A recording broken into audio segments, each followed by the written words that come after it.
says, a friend of mine claims that we should not say that Allah is on the throne because it will mean that Allah holds physical space. But if Allah does not have physical existence, then it means He is just in imagination, but that He is just an imagination. And how can someone see an imagination whereas Allah has promised to show Himself to the people of Jannah? Zainab, these issues are very sensitive. As Ahlus Sunnah wal Jama'ah, as believers of the Quran and the Sunnah with the understanding of the three favored generations, we do not use our logic when it comes to Allah Azza wa Jal.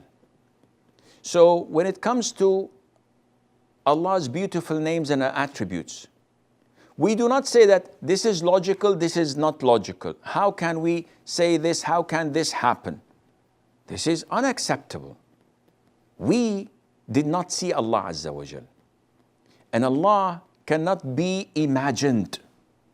So how dare someone ask a question or deny something from the Quran and the Sunnah? This is exactly your friend, what he's doing. This is exactly what the Jahmiyyah did when they made all the names and attributes of Allah Azza wa Jal without any value.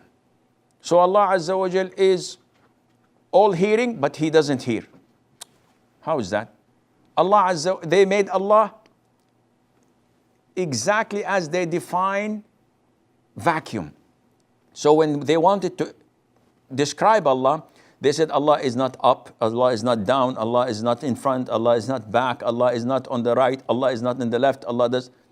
If you want to describe something that does not exist, it would fit as a glove. And this is wrong.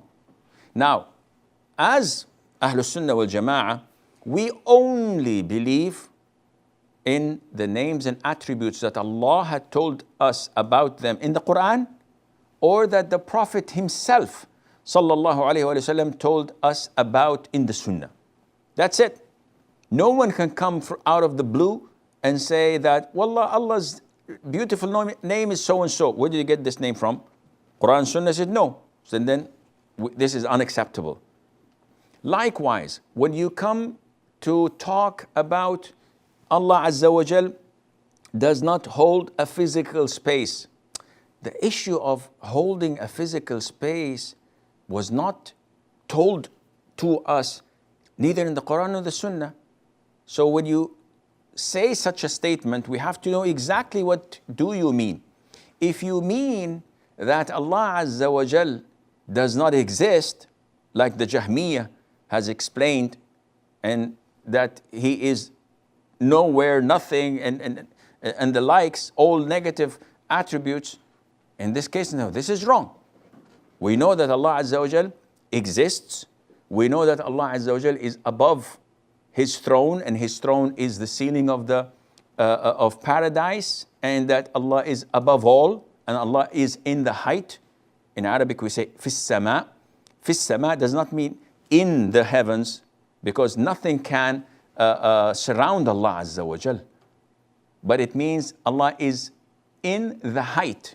Allah is above and high over everything.